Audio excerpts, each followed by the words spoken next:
Hello and welcome to the third episode of The Tommy Rock Show. Today, I interview Nicolas Bustamante. I think you will want to listen to this because Nicolas shares some impactful stories that could really help you on your journey. He has lived through success and failure and shares his learnings along the way in full transparency. He shares his story as an entrepreneur, as an immigrant, as a dropout. What is most fascinating about Nicolas is his perspective on life and the way he approaches it. He shares how he built resilience, how he challenged the norm in Paris, and how he found his people in France and then in San Francisco, where he currently lives. As you might pick up on our accents, we both speak French. It's actually our first language. But we decided to do this episode in English. Nicolas mentioned that he prefers it because when he switches to English, it switches his mind and puts him into a mindset of thinking big, being bold, and ambitious. This is really interesting to me and I can totally relate. He likes to talk French with his family and friends, when he is being romantic, or when he writes poetry.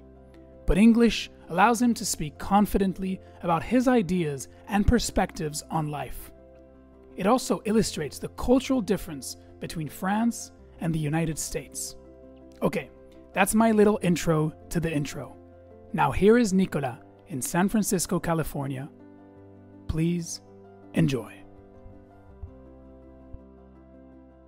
Welcome to the podcast, Nicolas. I'm really excited to share your story. You have so much interesting things going on. And I'm going to start with a little introduction to kind of explain who you are in your own words. I mean, I twisted them a bit, but many of these are your own words. Is that cool? Let's go. Okay, so Nicolas dropped out of college at 21 to start a company called Doctrine in Paris. That's in France. Doctrine improves the legal system by making legal information accessible and understandable for professionals. As the CEO of Doctrine, he contributed to hiring 184 people, secured tens of millions of dollars in debt and equity funding, and built a fast-growing, profitable B2B SaaS with tens of millions in recurring revenue. He just moved to San Francisco with his wife Natalie. A couple of months ago, he transitioned from his role of CEO to chairman, focusing on strategy, finance, and M&A. He also advises startups. His mission is to build multi-decade businesses with long-term people. He is obsessed with product distribution, competitive moats, and holds unconventional views on fundraising, headcount, the role of the CEO, and product innovation. He is a physical and digital minimalist and a voracious reader. He admires Charlie Munger and Warren Buffett's life philosophy and is a fan of Austrian economics, Bitcoin and crypto, and value investing. And Nicolas is only 27 years old. When I first met you, I was like, cool, this guy has done so much things, kind of where I want to be in the next 5-10 years. And I was like, he's probably older than me. And I realized that you're 2 years younger than me. So I love your story. I love the way you think, your philosophies. I'm excited to share it. I don't know what we'll be able to pack in 1 hour because there's so much interesting things just in this intro. But I'm grateful for you to be here and thank you so much. Thank you. Thank you for having me. So I want to start with books. On your website, you have a list of books worth reading. And there's at least 100, I think, in there. And they're categorized in like investing, biographies, economics, philosophy, novel, personal development, business, and history. So books are definitely a big deal for you. Yes. And I want to know, and start with this one, why do you read?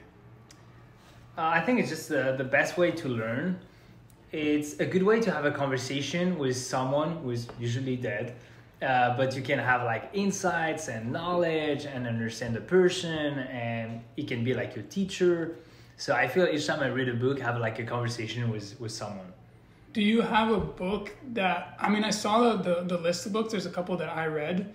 There's a lot of biographies. Yeah. Do you have a book that stands out? Kind of like, this book really made a difference in my life, made a real impact. I mean, I know there's a ton of them, but is there one that kind of stands out and maybe there's a story that came from it?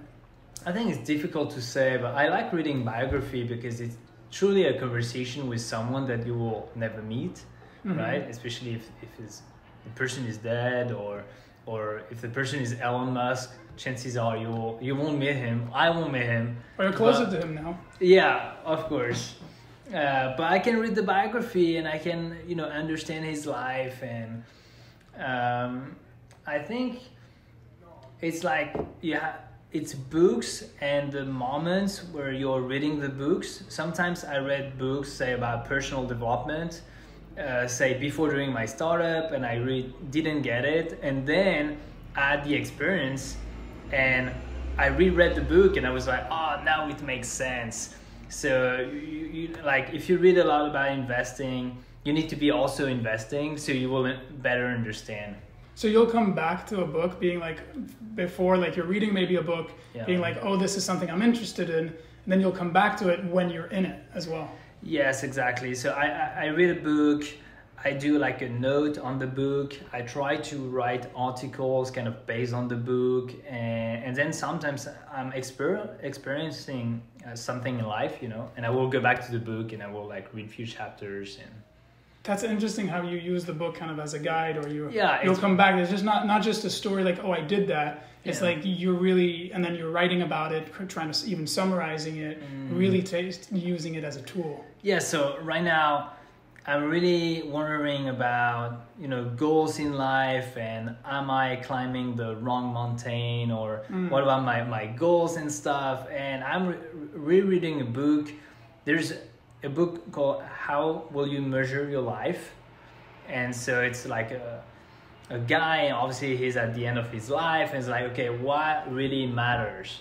And obviously, it's not money and blah, blah, it's more like people and family. So I keep rereading this book.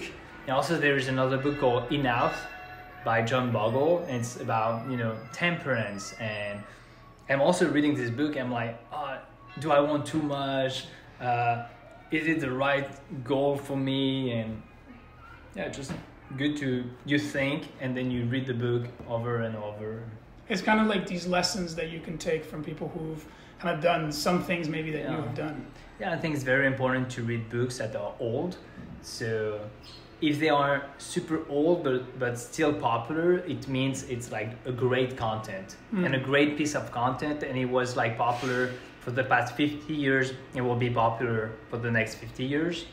So like timeless lessons and like deeply principled, and not like news and like kind of this kind of short-term content that it's no longer relevant after like a few years. Like if it tested time, then it probably means that the lesson is worth reading. Yeah, time is the best stressor.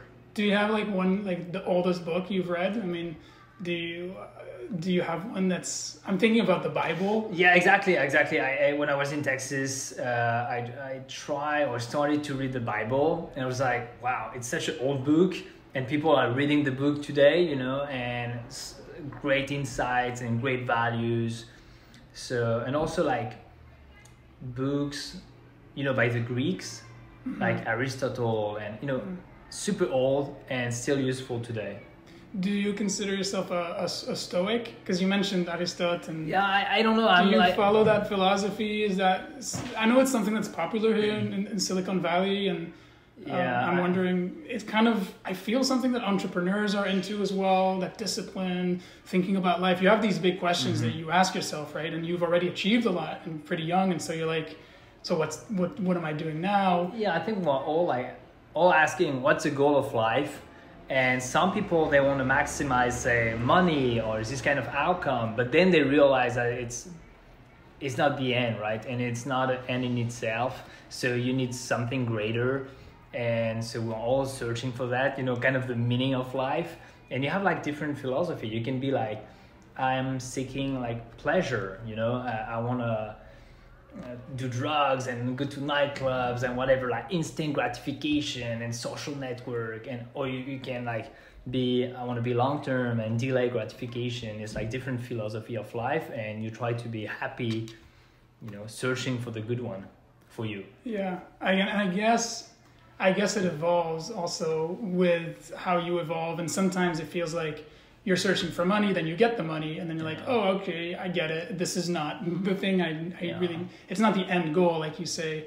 How has that philosophy of life evolved for you? And because there's moments in life where maybe you were more into partying, and then now maybe more into like long-term thinking. There's moments in life where you wanted to build a company, and now you transitioned out. Like, how has that kind of those philosophies that you mentioned? You mentioned there's different types of philosophies.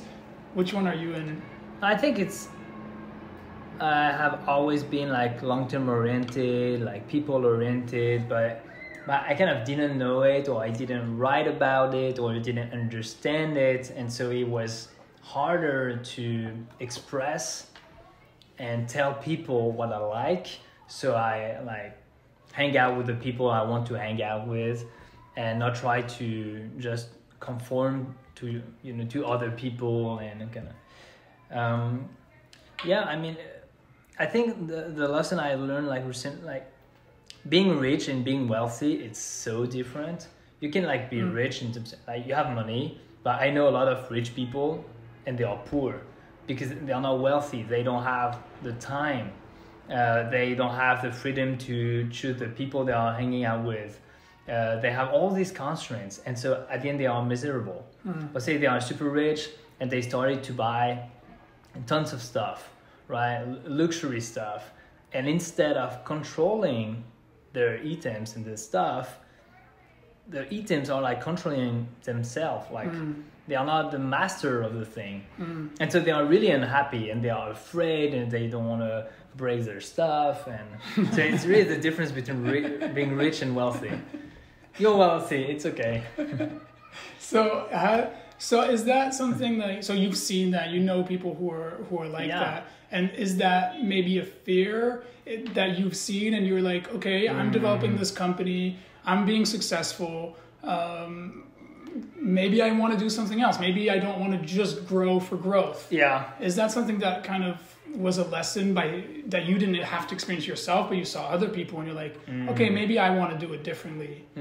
For sure. I've seen like some of my friends, they sold their company, and then, as we joke with my wife, they changed the car, the girlfriend, the apartment, and like in a space of like 4 months. And they were kind of like consumed by their money and the greed and all the social status. They wanted to show people how successful they were, and they are lost. And obviously I'm like, oh wow, never in my life I want to do that. And also like in people that I read, when I read like biographies about like Charlie Munger or Warren Buffett, like Buffett, he still lives in his like old house. He drives like a very old car despite like massive success. I think he's super wealthy. He's rich plus wealthy. I'm like, yeah, he's right. Like, and even if one day he's like unsuccessful in terms of business and everything collapsed, he will still be happy because like he's like kind of a lucky person.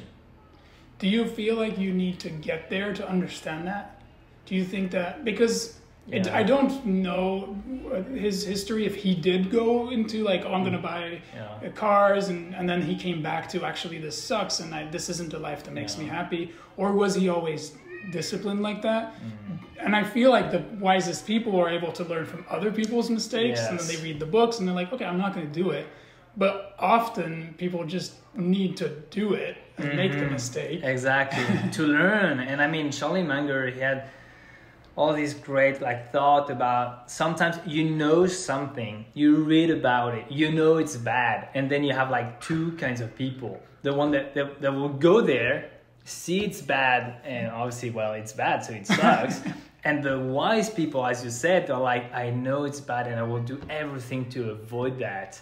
And having this kind of long-term time preference, and it's very impressive. And that's why you have to read a lot. So that it's bad, that kind of like speculation, that it's bad, that it's bad. And when you have the opportunity like to kind of speculate and being in a craze, in a bubble, you can stand still and say, no, I won't do that because it's not long-term, it's not correlated with my goals. Do you feel like you're more the wise one, that you are not falling into some of the traps and you're able to create that discipline through reading? Like, how do you think, because you're really, I think, young for the wiseness that you have. I mean, how did you develop that? it depends of the issues, right? Sometimes you're like, you go and boom, you see it's bad, and you're like, okay, it's a life lesson.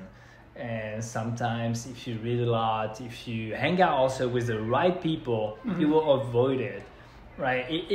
If you surround yourself with short-term people, you will be a short-term person, right? You go to New York and you work at a Wall Street firm and you're like speculating all day with other people's money, and then you are like using drugs, going to nightclub and stuff. Yeah, guess what? You will be like them.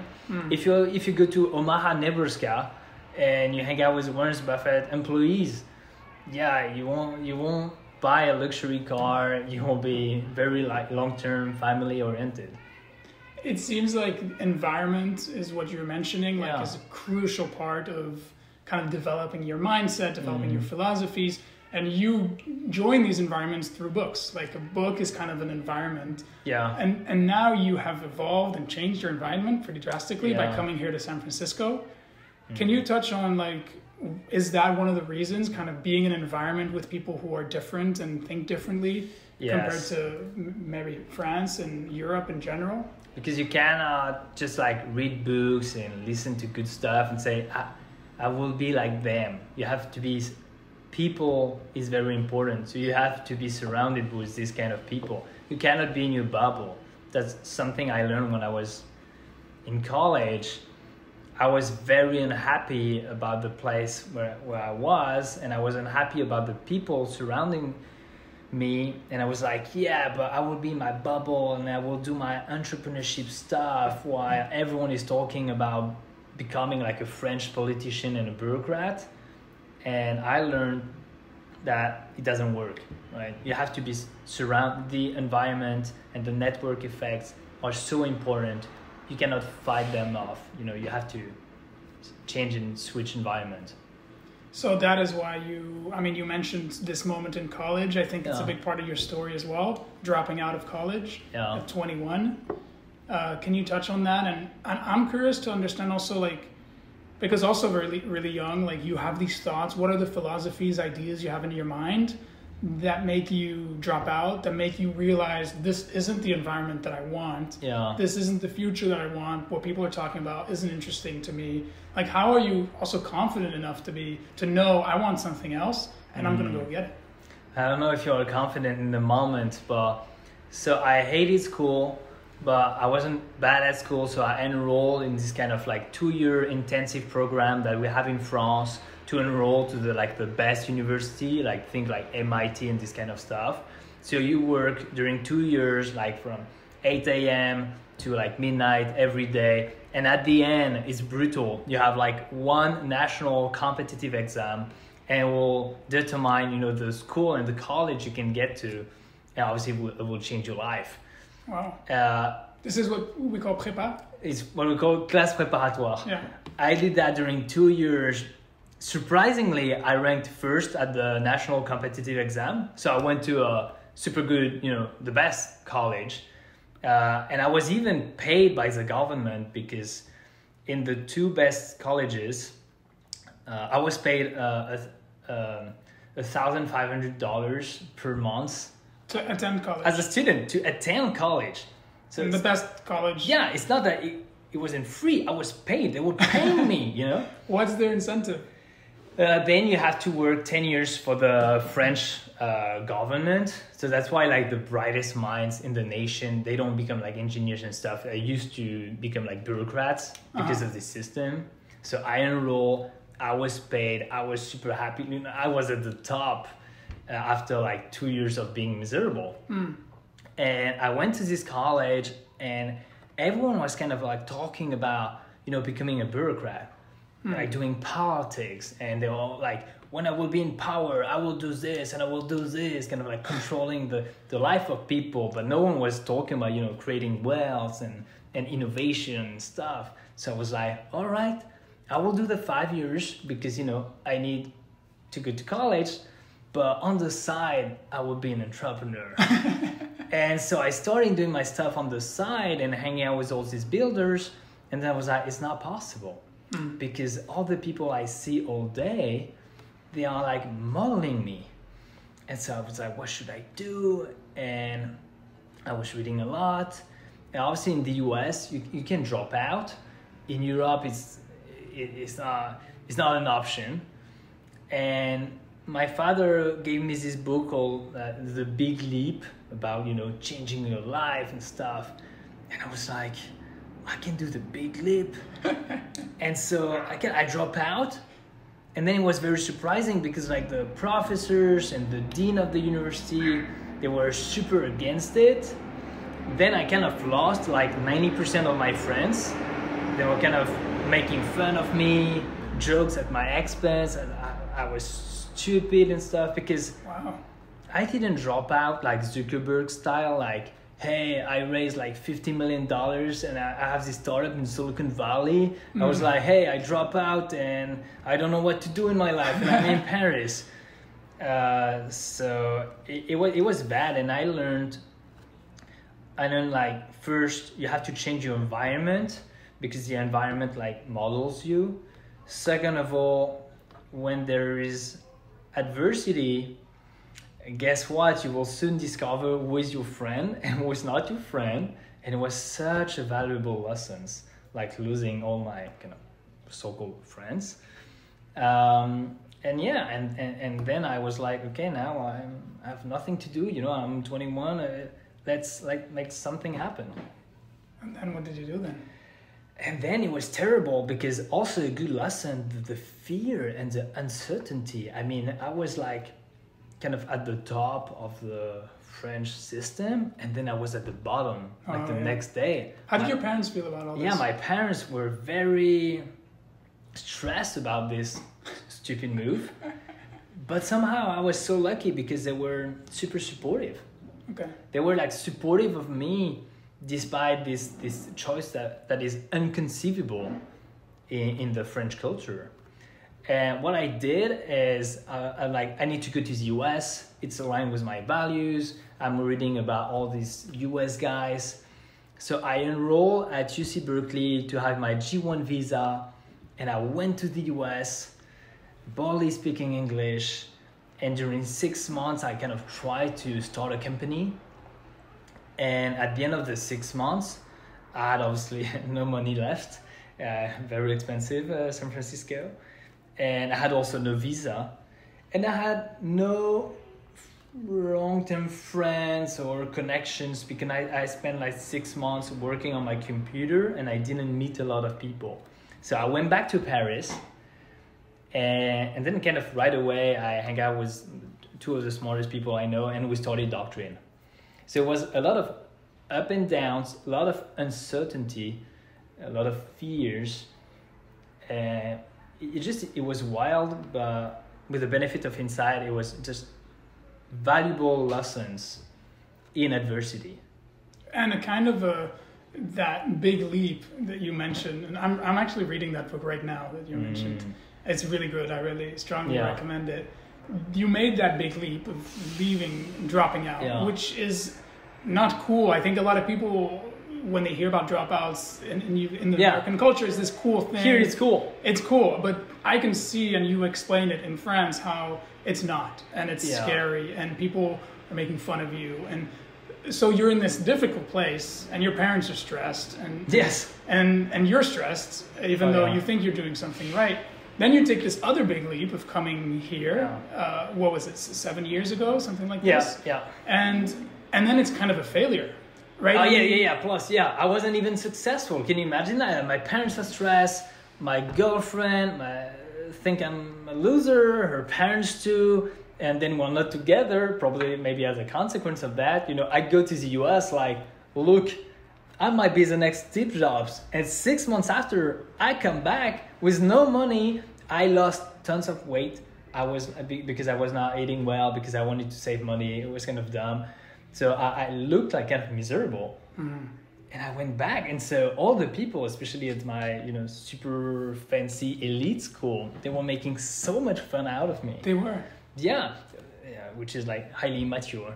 But anyway, so it was terrible. And hopefully, I met with Raphaël and Antoine, my business partner, that are like highly contrarian, super rational, super smart. And we started the business, and like 7 months after, we were kind of successful. We raised a bit of money. But yeah, it was really one of the hardest periods of my life, was like dropping out of college, full of uncertainty. And then coming back, I guess, to France with kind of like, I'm going to US, I'm going to go and do the American thing. I was ashamed. And then coming back with kind of your tail under, how do you say this? Your tail beneath your legs? Yeah, exactly. And how do you bounce back from that? How do you, because starting a company needs confidence, you need that mental strength, I would say. Exactly. How did you, with your friends, feel like, actually, I can still do this, and I'm going to do this in France, and I'm still going to do it? Yeah, I think I was ashamed. I felt miserable. My parents and friends were encouraging me to join a university or something, but I never doubt myself. I was like, I know I'm going to make it. The only question is when and with who, and I had this inner confidence and trust in me, even if I felt miserable. And that was essential, because when you see the two business partners and you pitch an idea and you say, okay, let's do this, come to my place, 8 a.m. tomorrow, let's work, Saturday, Sunday, you need it. And also I was very lucky, because I started to hang out with entrepreneurs, and they were all like, yeah, what are you building? What are you making? Oh yeah, that's cool. And I was like, oh yeah, I'm cool again. I'm acceptable again. I can tell my story to these people, and they won't care. So. And that was in France, right? You found a community of like-minded, similar values. A small community of people reading YC content and Paul Graham and all this stuff, and they were in the right mindset.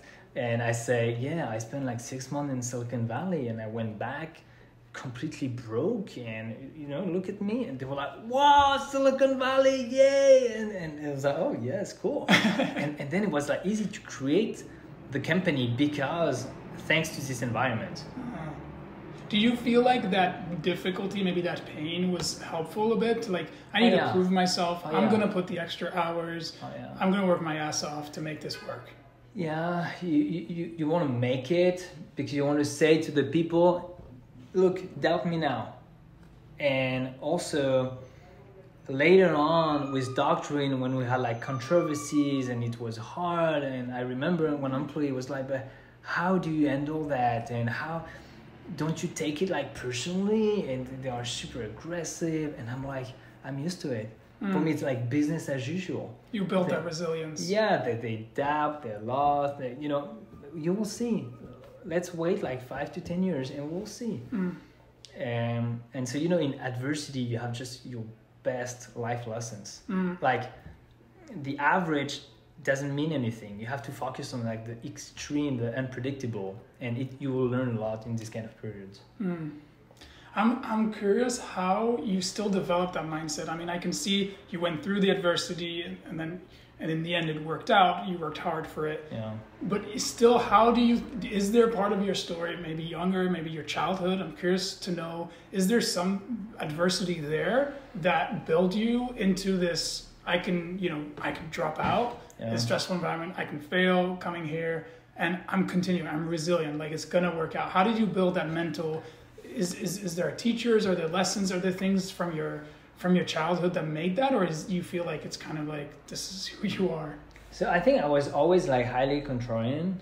So I hated school. I didn't like the teachers, and I think it helped to going through this adversity and not seeking social status and approval from people. But for my family, because it's all immigrants to France, coming from Spain and stuff, education is super important, being the lawyer or doctor or whatever. So school is important, respect the authority is important. So nothing related to drop out and start a company, but they are all highly resilient people.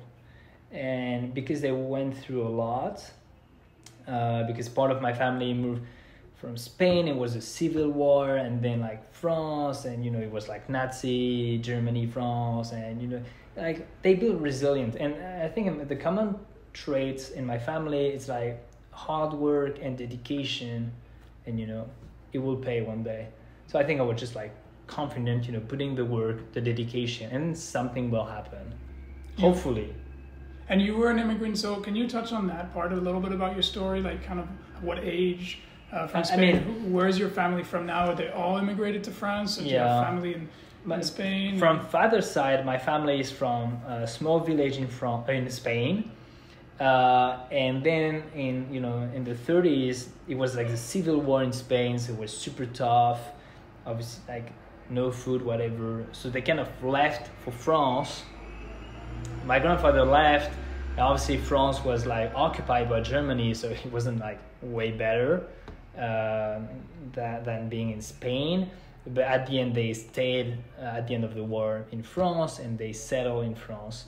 And my family from my mother's side, they went to French Algeria like generations ago, when Algeria was part of France, and they built like a farm and all that, and they were kind of successful, like starting from nothing to build a farm. But then after the war and the independence, they lost everything and they went back to France. So both sides, and then they work hard and they kind of like make it, or they were happy. But in both sides, they had this kind of rare and unpredictable events where they lost kind of everything and they started all over again.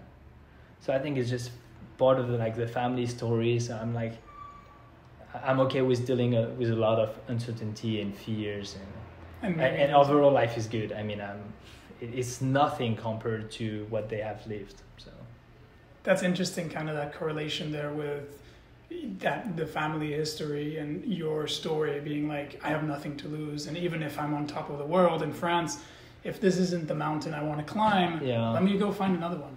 Yeah, exactly. And so Natalie's she's making fun of me because when I'm a bit down, I go on YouTube and I watch like videos of like World War I, like kind of Verdun or like Napoleonic battles where, like thousands of people die within minutes. And I watch this and I'm always like captivated. I'm like, it could have been me. Like, I'm just so lucky because I was born in 1994, but guess what? I can be like in the trenches, like fighting and dying stupidly. I can be like in Napoleon's army and dying in Russia. And I'm like, well, life is good. I mean, and she's always like, why do you watch this? It's too violent and stuff. I'm like, yeah, because life was so violent. We go out, there are no Nazi around us. It's just life is good. Yeah. We go through very little adversity compared to generations ago.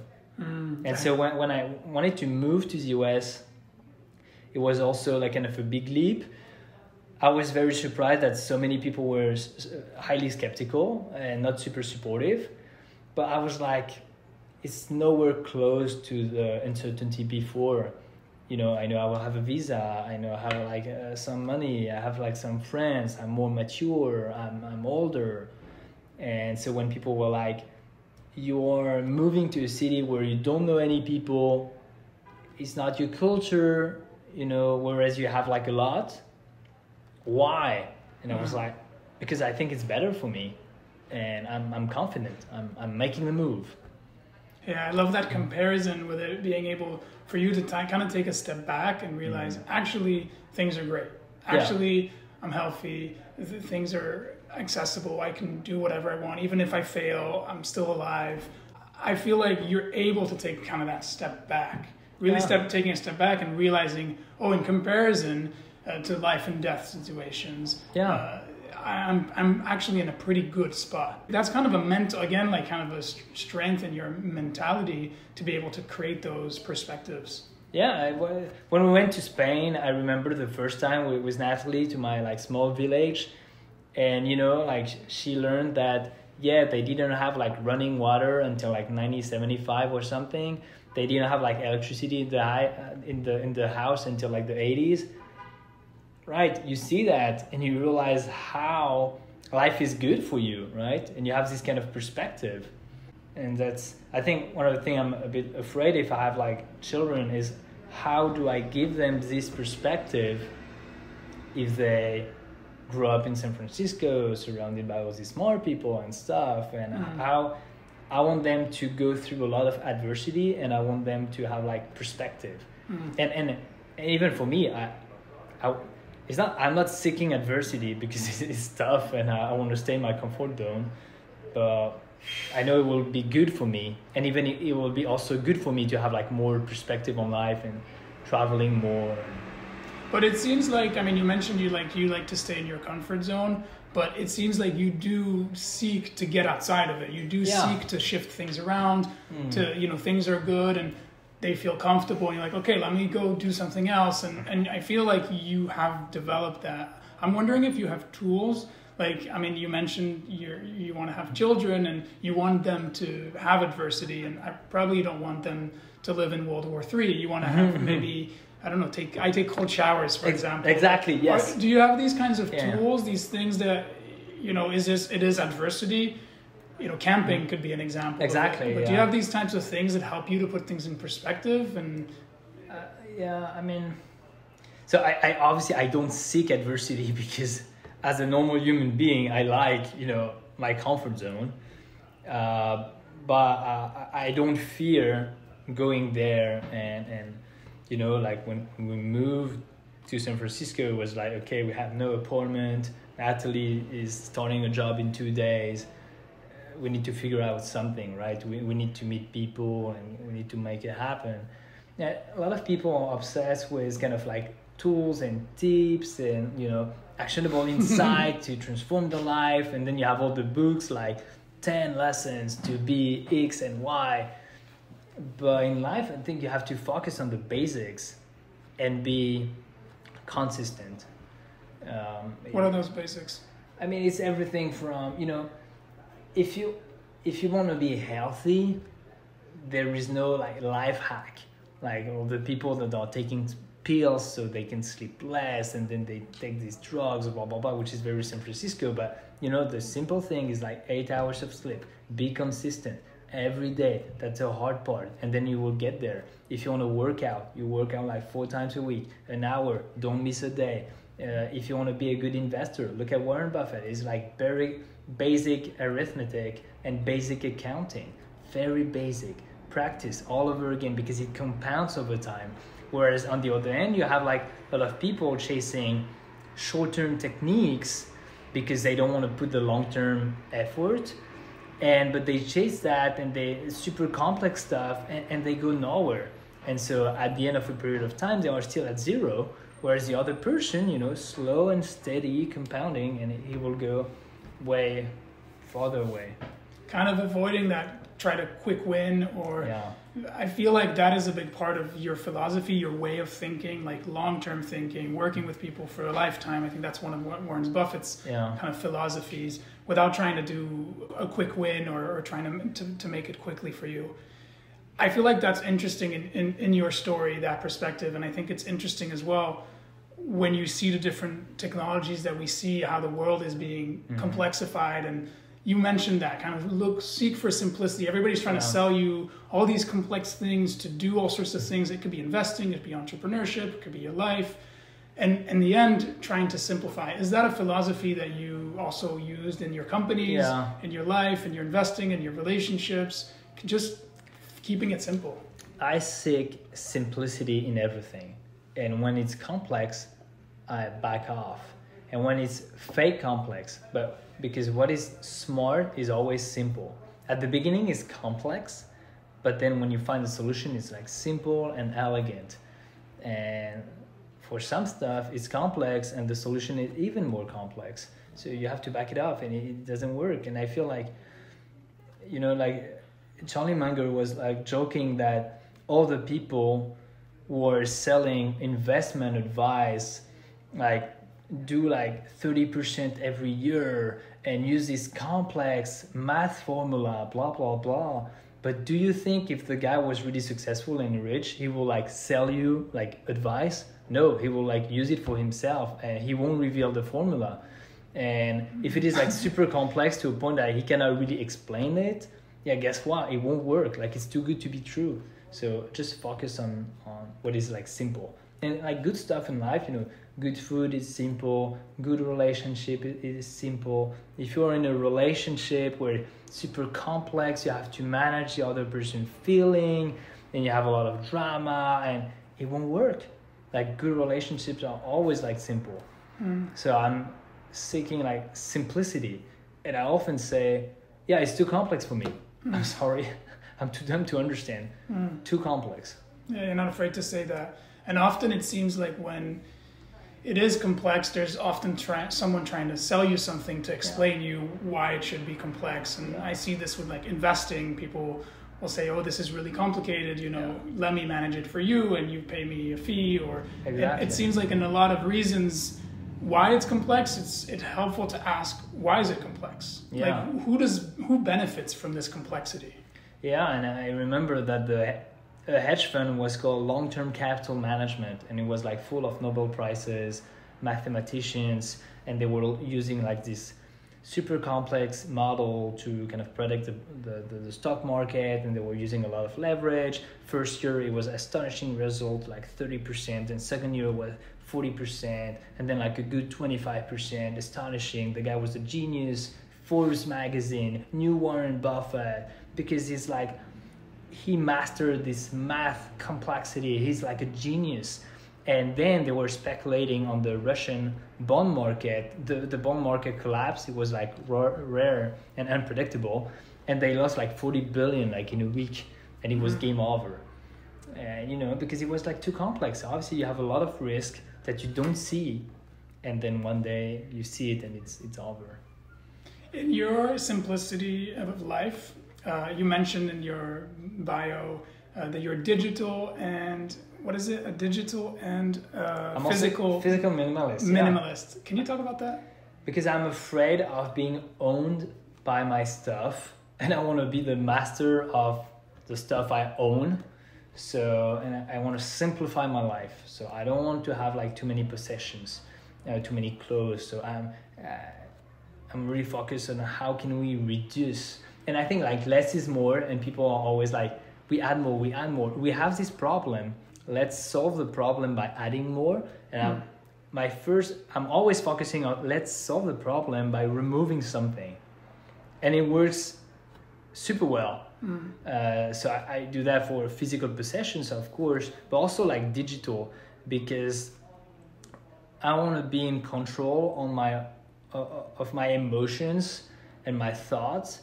And I feel if you do like too much like Instagram and Twitter, it's basically this machine that is in control of your mind, and they are like putting like terabytes of junk content and bad emotions uploading directly into your mind, and then you feel miserable.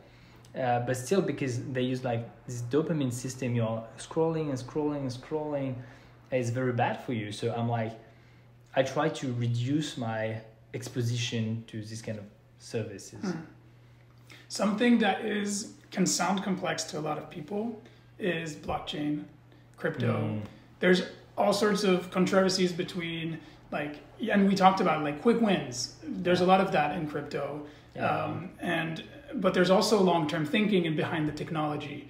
And I know that's one of the reasons why you're here in San Francisco. You're really interested in this space. You wrote a blog saying that crypto is the hope for humanity.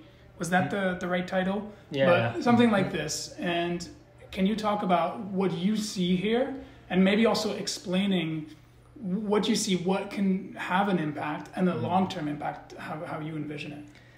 Yeah, it's a good and a terrible industry. The industry, because like blockchain is kind of a public ledger where for the first time we can create like digital scarcity. So say like money on the internet, and everyone is creating this kind of new money or new digital securities. And so the speculation is just astonishingly high, and which is kind of disgusting. And sometimes I go back home and I tell my wife, I cannot do it anymore. Cannot hang out with these people. They are all like speculating, no intrinsic value, and it's terrible. On the other hand, it's a true technological breakthrough, like the internet or even like AI. And AI will also like full of bad application or people putting AI everywhere, but it didn't provide value for customers. On the long run, only the people who provide value to people through crypto, well, they will prevail. What I see in crypto is this kind of, it reduces the transacting cost, like in business, because in crypto, like you can transfer money, you can like open a bank account in a second. You can transfer money in a second, and it's free and it's instant throughout the globe, which is a very good invention. With like smart contract, potentially it can be a kind of the new legal system where for some basic property rights, like transferring a property title, so NFT, you don't need a lawyer, you don't need all this legal system, you have like less transaction cost, and so it will benefit humanity greatly and will create tons of wealth. But we'll see. We are at the beginning. It's not even day one, so it's fascinating industry, and too much speculation for me at least. For now, that's what you're feeling. I mean, it seems like in the end, when the internet came, there was also a lot of bullshit, speculation, and a lot of things that fell through. And then there's other things that really became impactful and changed the world. It seems like this is what's happening with blockchain technology, with what people are calling Web3. What part of it creates the most value? I mean, you worked in the legal system. There's smart contracts. There's something interesting there for sure. Yeah. But you also talk about banking industry. Are you still kind of like open to any industry and just let's see, how would you define and how will you find this is the one that I care about? Is it whoever creates the most long-term value? How are you going to kind of pinpoint that? Because there's so many people working on so many different things. Exactly. And you meet a lot of people, but then how do you make your choice? I think it's all about the basic use cases. First of all, it's about the use case and not the technology. And I've seen this mistake like in AI where people were focusing too much on the technology and not on the use case. And so in crypto, you have people saying, look at my incredibly complex technology of smart contract, blah, blah, blah. And you're like, okay, for what users? What's the use case? And it's none. And so it doesn't matter. And so for some people, they're like, yeah, but it's faster and cheaper. And yeah, but you have no user adoption, so it doesn't matter. So you have to focus on use case, and just a basic use case, like the ability to create a wallet, which is basically a bank account, is astonishing. Like you can, like you do with an email address, but to receive money. And then you receive money and you are connected directly to the system. So you don't have like the banks and the clearing system and the Federal Reserve system, whatever. It's like instant. And so this is very interesting. Like just how do you transfer value over the internet? I felt some small contract applications are interesting, like this kind of lending and borrowing, like you put a collateral and then you can have like some money. And it's instant and it's very interesting primitives. So I just focus on the basic, and everything that is way too complex, like super complex small contracts, guess what, like in 6 months it will be like a security breach, they will lose like tons of money, or they won't have like tons of customers. So I focus only on very simple thing that I can understand. Is your goal to, I mean, right now I think you're opening your ears a lot and you're kind of just trying to understand what's going on, and you're definitely knowledgeable about it because you're listening first before jumping in. You bring that wiseness to it. I know you advise companies. Is your goal to invest, to advise, or do you have a strong desire to like, okay, now I want to start something new and I just want to know what it is and then jump into it again, like kind of full on and give everything you have? For sure, I will get back in the game. But I wasn't sure before. So I had the opportunity of becoming an investor. Like some people were, I don't know why, but ready to give me money, like to invest. So I really had to go through the thought process of, okay, what if I'm an investor? Is it the life I want? And versus like company building. But company building, because I've done it, I'm like, wow, it's hard. I won't sleep good at night. I will spend maybe less time with my wife. Sometimes I will feel terrible, a lot of stress. Why do I want to get back in, knowing all that? Yeah. What's the goal? What's the purpose? And so I started like wondering and looking at, like boxer. Some of them are really successful, super legacy.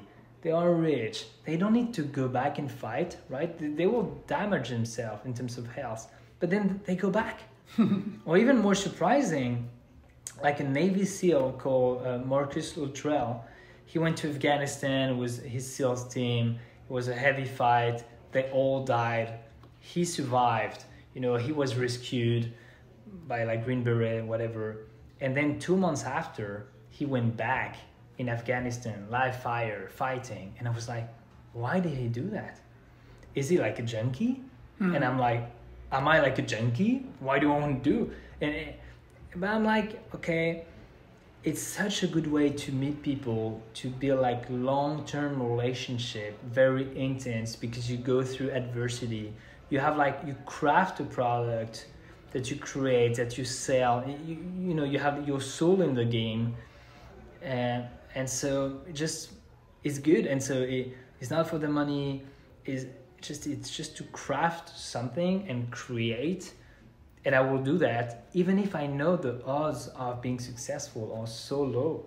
When I was like 21, I was kind of dumb because I thought it was easy, or you have nothing to lose, blah blah blah. But I didn't know how hard it is to make it, and how hard it is like physically and mentally, and plus the odds of having like a startup that work. So I will get back in the game in crypto soon. Now I'm focusing on like expanding my network in San Francisco, meeting people, and then I know it will happen. I love the analogy of the boxer, and I think a lot of entrepreneurs, especially young entrepreneurs and first-time entrepreneurs, they jump into it and they're like, fuck, this was really, really hard. I didn't expect this. Kind of like if you knew it, maybe you wouldn't have done it. Oh yeah, for sure. But now you know it. Yeah, but you still want more. You still want to get back to it because it is, I guess, who you are. It is what creates meaning for you, building these relationships with the teams, with the clients, developing something impactful, being in the driver's seat. It feels like this is what creates your meaning. Yeah, but most of my friends, they started one company and then they became investor, or they did something else, but they didn't go back because they were like, it's so hard. But then I have like few friends that go back again and again, like creating like companies. And I was talking with them. I was like, but why? Why do you do that? And I think they are total junkie. They're like, I need to build a product. I was my team. We need to. I'm like, all right. This guy, it's kind of like he wants to change humanity by like crafting, like and creating product, and that's good. And I think I want to do the same. Well, I want to try again and again, and then down the road we'll see. It seems like this is one of those things that maybe you read about, maybe, I'm going to get back into it. This is going to be hard, but you still, even though you read, even though you saw, there's so many entrepreneurs that, like you say, they're entrepreneurs, they're successful. Okay, now I'm a VC, I'm an investor. Yeah. Way more chill, way more diversified. You diversified in the end, kind of your meaning, your happiness, and it's more chill. And you invest in other people's projects, you advise them because you know what's up, but then you don't have to do all the difficult part. But like you say, the difficult part is also the fun part. Yes, and I think I will be successful, or kind of it will be easy. Sometimes I'm like, I know this stuff, I know the people, I know the right people to hire, I know where the money will come from, and maybe I'm overconfident. And moving to San Francisco was very useful. In Paris, I was too much in a comfort zone. I knew the people and stuff. I arrived in San Francisco, I know no one, everyone is happy. People are working on this incredible startup, great discussions, tons of ambition, way bigger than Europe. And so I'm such in a discomfort right now that I'm ready to start because of that. You feel that urge. I think one thing that's really, I was surprised because I met you and you've been here only for a couple months and I've been here for years. And you're like, oh, I have a friend here, I have a friend there, I have a friend who does this. And I'm like, how come this guy has so many friends? How did you do that? And then you told me about you met 100 people in 100 days. Yeah. Can you tell me more about that? I feel like that's it was so useful, so interesting. getting outside your comfort zone for sure, because it's more chill to stay at home. And Yeah, definitely. So tell me how did you organize that? And did you do really like every day, one after the other? I mean, we arrived in the city with my wife and we're like, okay, this is it. We're in the city. We need a place to stay. And we know no one. And I knew that happiness was driven by people. And so I was like, if we don't have our people, we'll be homesick because we are missing our friends, and I'm terribly like missing my family in Europe. So I was like, let's meet people. And it's not like, oh yeah, we are open, and if we meet someone, we're super open-minded. I was, no, let's be like super intentional about it. Let's have like an Excel document with like a target every day. Let's go to every meetup in the city. Let's ask for any introduction possible. And because in Paris I had kind of a social status, it was like kind of easy through reputation to meet people, but here I don't have any reputation, so it's pretty hard. I was like meeting people, and the guys, they have random startup, not working at all, and I was like, this company is startup in Paris. It's like, in Europe, oh, you do startup, oh, how sweet for you. I was like, all right, it will be hard. So yeah, we meet people, we organized 2 dinners per week, parties at our place. And we were we are active in like finding our people and, making it happen. Mm-hmm. So we're really proactive, and, mm-hmm. it works. It's kind of it takes time, but it works. Well, we met through that. Yeah, exactly. It's you have like opportunities and friendship, and you are happy because of that. Mm-hmm. Because, we know that, okay, Wednesday we'll have a dinner, Thursday it will be a drink with friend, and Friday it's a dinner, and Saturday is a hike, and we see the people. Otherwise, we will have stayed at home and being miserable and, not knowing people. Mm-hmm. So now do you have the list of 100 people? And I mean, you mentioned kind of like KPIs, goals, etc. Yeah. Do you list them like these people we like, these people we didn't, their satisfaction rate? And no. Because you're not going to hang out with these 100 people now. For sure. What is do you have like, what's your exit plan, or what's your plan to kind of like, do you choose like, okay, these 15 people we liked? So it was good learnings. You need at the beginning to start measuring, because it's so counterintuitive going out there with the goal of meeting people. I mean, it's not my nature. I'm not a social person. My wife is. So I needed like to measure stuff at the beginning. And now obviously we don't measure and we don't care. But if you meet like 100 people, then you will maybe be friends with like 10 of them. Yeah. And also, if you want to build a relationship, it has to come from both parties. If you put effort, but the other person is not putting effort, then the relationship won't work. And so it's this kind of weird mix where you meet someone that fits like who you are and your values, but the person needs to have the time to commit to the relationship. Yeah. Because then maybe the person is busy. Mm. Because we can hang out maybe with like 10 people max, you can have like 50 acquaintances or friends or whatever. So it's limited. And over time we hang out more with some people because they put more in the relationship. Mm-hmm. And look, in this building, we invited all our neighbors for a glass of wine on Tuesday, kind of 3 times in a row. Mm-hmm. So, all of them, and they were all meeting, they were super happy because it was like, I've been living here for 3 years. They didn't know their neighbors. I didn't know my neighbors, and I would know them. But the few of them follow up, mm-hmm. kind of inviting us to have drinks, and we build friendship. So the learning is like you have to be 2 to build a relationship, and the intensity of the relationship is a function of the energy you both put into the relationship and the time. Like my best friend Leah is coming this afternoon. I have known her for the past like 10 years.